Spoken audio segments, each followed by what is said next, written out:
ಮೂಡ ಹಗರಣವನ್ನು ಸಿಬಿಐಗೆ ಒಪ್ಪಿಸಬೇಕು ಎಂಬ ಸ್ನೇಹಮಯಿ ಕೃಷ್ಣ ಅವರ ಬೇಡಿಕೆಯನ್ನು ರಾಜ್ಯ ಹೈಕೋರ್ಟ್ ವಜಾಗೊಳಿಸಿದೆ. ಇನ್ನೊಂದು ಕಡೆ ಮೂಡ ಹಗರಣ ಸಹಿತ ವಿವಿಧ ಪ್ರಕರಣಗಳನ್ನು ಎತ್ತಿಕೊಂಡು ರಾಜ್ಯ ಸರ್ಕಾರವನ್ನು ಹಣಿಯಬೇಕಿದ್ದ ರಾಜ್ಯ ಬಿಜೆಪಿ ಕೆಸರಲ್ಲಿ ಮುಳುಗಿ ಒದ್ದಾಡುತ್ತಿದೆ. ಬಿಜೆಪಿಯ ರಾಜ್ಯಾಧ್ಯಕ್ಷ ವಿಜಯೇಂದ್ರರನ್ನು ಬದಲಿಸಬೇಕು ಎಂದು ಬಹಿರಂಗವಾಗಿ ಕಣಕ್ಕೆ ಇಳಿದಿರುವ ಯತ್ನಾಳ್ ನೇತೃತ್ವದ ಒಂದು ಗುಂಪು ಲಂಗು ಲಗಾಮಿಲ್ಲದೆ ಮಾತಾಡ್ತಾ ಇದ್ದರೆ, ಇನ್ನೊಂದು ಗುಂಪು ವಿಜಯೇಂದ್ರರನ್ನು ರಾಜ್ಯಾಧ್ಯಕ್ಷರಾಗಿ ಉಳಿಸುವುದಕ್ಕಾಗಿ ಹೋರಾಟ ಮಾಡ್ತಾ ಇದೆ. ಈ ಎರಡೂ ಗುಂಪುಗಳು ಸದ್ಯ ರಾಜ್ಯದಲ್ಲಿ ಹೇಗೆ ವರ್ತಿಸ್ತಿವೆ ಅಂದರೆ, ಈ ಗುಂಪು ಎರಡು ಪಕ್ಷಗಳಾಗಿವೆಯೋ ಎಂಬ ಅನುಮಾನ ಹುಟ್ಟುಕೊಳ್ತಾ ಇದೆ. ಈ ಗುಂಪುಗಾರಿಕೆಯಿಂದಾಗಿ ಕಾಂಗ್ರೆಸ್ ನಾಯಕತ್ವ ನಿರಾಳವಾಗಿದೆ. ಮೂಡ ಹಗರಣ ಬೆಳಕಿಗೆ ಬಂದ ಆರಂಭದಲ್ಲಿ ರಾಜ್ಯ ಬಿಜೆಪಿ ಹುರುಪಿನಲ್ಲಿತ್ತು.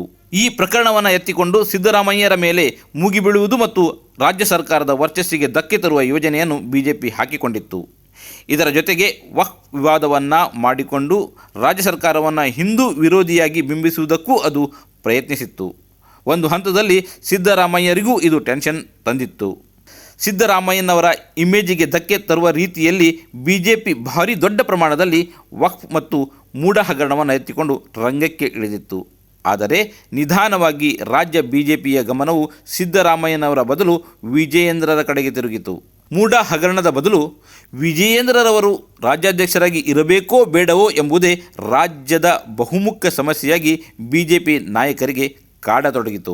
ಒಂದು ರೀತಿಯಲ್ಲಿ ಸಿದ್ದರಾಮಯ್ಯರವರ ವಿರುದ್ಧ ಹೈಕೋರ್ಟಿಗೆ ದೂರು ದಾಖಲಿಸುವ ಮೂಲಕ ಸ್ನೇಹಮಯಿ ಕೃಷ್ಣರವರು ಬಿಜೆಪಿಯ ದಾರಿಯನ್ನು ಸುಗಮಗೊಳಿಸಿದ್ದರು. ಆ ದಾರಿಯಲ್ಲಿ ಮುಂದೆ ಹೋಗಿರುತ್ತಿದ್ದರೆ ರಾಜ್ಯ ಬಿಜೆಪಿ ಜನರ ವಿಶ್ವಾಸವನ್ನು ಗಳಿಸಿಕೊಳ್ಳುವುದಕ್ಕೆ ಸಾಧ್ಯವಾಗುವ ಸಾಧ್ಯತೆಯೂ ಇತ್ತು. ಆದರೆ ರಾಜ್ಯ ಬಿಜೆಪಿ ನಾಯಕರು ವಿಜಯೇಂದ್ರ ಬಣ ಮತ್ತು ಯತ್ನಾಳ್ ಬಣವಾಗಿ ಇಬ್ಬಾಗವಾದರು. ಅದರ ಪರಿಣಾಮ ಏನೆಂದರೆ, ಮೂಡ ಹಗರಣದ ಆರೋಪದ ಹೊರತಾಗಿಯೂ ಸಿದ್ದರಾಮಯ್ಯನವರ ವರ್ಚಸ್ಸಿಗೆ ಯಾವ ಕಳಂಕವೂ ಉಂಟಾಗಲಿಲ್ಲ. ಸಿದ್ದರಾಮಯ್ಯನವರ ಬೆನ್ನಿಗೆ ಉಪಮುಖ್ಯಮಂತ್ರಿ ಡಿ.ಕೆ. ಶಿವಕುಮಾರ್ ಸಹಿತ ಇಡೀ ಕಾಂಗ್ರೆಸ್ ಪಕ್ಷವೇ ನಿಂತು ಧೈರ್ಯ ತುಂಬಿತು. ಈ ಪ್ರಕರಣದಲ್ಲಿ ಸಿದ್ದರಾಮಯ್ಯರವರನ್ನು ಒಬ್ಬಂಟಿಯಾಗಿ ಬಿಟ್ಟುಕೊಡುವ ಪ್ರಶ್ನೆಯೇ ಇಲ್ಲ ಎಂಬಂತೆ ರಾಜ್ಯ ಕಾಂಗ್ರೆಸ್ ವರ್ತಿಸಿತು. ಪದೇ ಪದೇ ಸಿದ್ದರಾಮಯ್ಯ ಅವರನ್ನು ಬೆಂಬಲಿಸಿ ಮಾತನಾಡಿತು. ಇದೀಗ ರಾಜ್ಯ ಹೈಕೋರ್ಟ್ ಸಿದ್ದರಾಮಯ್ಯನವರ ಪರವಾಗಿ ತೀರ್ಪು ನೀಡಿದೆ. ಮೂಡ ಹಗರಣವನ್ನು ಲೋಕಾಯುಕ್ತ ತನಿಖೆ ಮಾಡ್ತಾ ಇದೆ. ಅದು ಸ್ವತಂತ್ರ ಸಂಸ್ಥೆ. ಆದ್ದರಿಂದ ಅವರ ಕೈಯಿಂದ ಪ್ರಕರಣವನ್ನು ಕಿತ್ತುಕೊಂಡು ಸಿಬಿಐಗೆ ಕೊಡಬೇಕಾದ ಅಗತ್ಯವೇ ಇಲ್ಲ ಎಂದು ನ್ಯಾಯಾಧೀಶರಾದ ನಾಗಪ್ರಸನ್ನರವರು ತೀರ್ಪು ನೀಡಿದ್ದಾರೆ.